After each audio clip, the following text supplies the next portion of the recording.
So, calm down, my dear Itachi fanboys. I love Itachi as a character. The flaws of the character makes it more relatable and relevant. So, let's explore the flaws or three things I hate, more like dislike about our boy Itachi. First, the superiority bias of Uchiha Itachi. It's understandable why he has, cause if I were able to speed blitz 30-year-old Chunin that easily when I was 8 years or 9 years old, then I would also think that I am more competent than most of them and they won't be any help whatever, so they would drag me down on my path. It's cause he was extremely talented. Most people were just there. He wasn't able to build any kind of genuine connection with them except one. Shisui Uchiha, who programmed Itachi's personality, but we will talk about that later. So, cause of his lack of connection, or more like you can say no connection at all, hence he had no external perspective or thoughts. The only option available he thought was his own perspective, which was installed by Danzo and Shisui in Uchiha Massacre. And because of his superiority bias, he never even thought to consult anybody about it, and because of that he sunk deeper and deeper into his own thoughts and perspectives and beliefs. Because of that he was blinded by his own biases. It's not ego, but more like it's a preconceived notion which Itachi acknowledges at this point. If you forget about everyone else because you now have power, you'll become arrogant and egotistical, and eventually, you will become just like Madara. However powerful you are, don't take it all on yourself, because if you do, you will surely fail. So, let's move to the next one. Second, easily manipulated by others. So, please Itachi fanboys, listen first. Itachi is most likely top 5 intelligent people in the history of Naruto.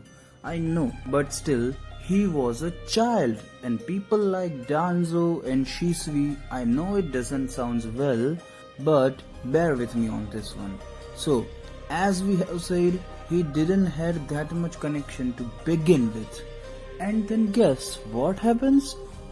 Danzo took away 8-year-old Itachi to work under him in the Anbu roots. And as we all know, the best place to be brainwashed in Konoha is Anbu roots. And his best friend, who was more like his elder brother, Shisui, was also working for Anbu roots. And don't get me wrong, Danzo and Shisui convinced Itachi to become a double spy and created a bias leaning towards Konoha. And if my memory serves well, the dying words of the Shisui were, "You're really the only friend I can trust. Protect the village, and the Uchiha name as well." As you listen, he said Uchiha name, which symbolically represents the reputation of the clan. What about existence of the clan? Flux of man. And as we all know, Danzo was the one who convinced Fugaku to make Itachi go into Anbu roots at very young age. And from there, he became comfortable to the act of killing humans and doing shady stuff for the leaf. And after that, Shisui was his lifelong partner in Anbu, who crafted Itachi's loyalty towards Konoha and drove him far from the Uchiha clan to the point where he was clearly convinced to kill his clan to save the leaf and Sasuke. I'm not saying that it wasn't a big sacrifice or it wasn't a tough decision to make or Itachi is a serial killer. No bro, no. But he had clearly accepted the possibility of wiping out his entire clan. This ideology and personality of him was clearly forged and then polished by none other than Danzo and Shisui's lethal combo, which led to the separation of Itachi and Uchiha clan massacre. And because of all of this, Danzo's plan of manipulating and using Itachi was a W. And then third, how he treated Sasuke, or more like how he intended to treat Sasuke and make him his puppet and pull his strings. See, we all know Itachi loved Sasuke more than anyone else, his cute, adorable little brother, but he tried to control Sasuke like a puppet through hatred, which wasn't the optimum solution from a long shot. See, what Itachi intended for Sasuke was surely good, but at the end it caused harm to Sasuke. It becomes worse for Sasuke at the end. Because after defeating Itachi, Sasuke was empty and he had severed all of his bonds from everyone.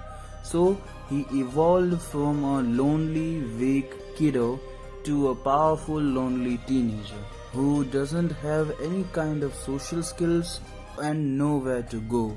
If he had killed Naruto. And remind you, if Itachi's plan of killing his best friend, Naruto, and obtaining power succeeded through Sasuke, then he wouldn't have anyone who could give him love or provide comfort, and he would have dived deep and deeper into the darkness via Obito's manipulation, which wouldn't have a great thing for Sasuke or the Leaf or the world.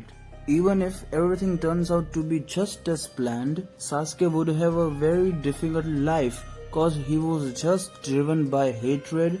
That's why he never developed his emotional intelligence, EQ.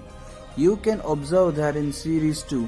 Throughout the whole run of Naruto and Naruto Shippuden, he was just manipulated by some guys, I guess. Throughout the whole run of Naruto and Naruto Shippuden, first he was driven by Orochimaru and then Itachi, and then Obito toyed with him a little bit, and then Hokage guided him in a direction, and then Naruto beat the shit out of Sasuke and dragged him to the right path. So in a way, he was a pushover in the series who only seeks emotional drive, all because Itachi effect. At the end, Itachi was a great character, but he was not perfect, which makes him more relatable and overall well written character and beloved by anime fandom. If you guys enjoyed my trash talk, then please consider liking this video, subscribe the channel and comment Itachi OP to show love for Itachi and engagement purposes too. See you soon.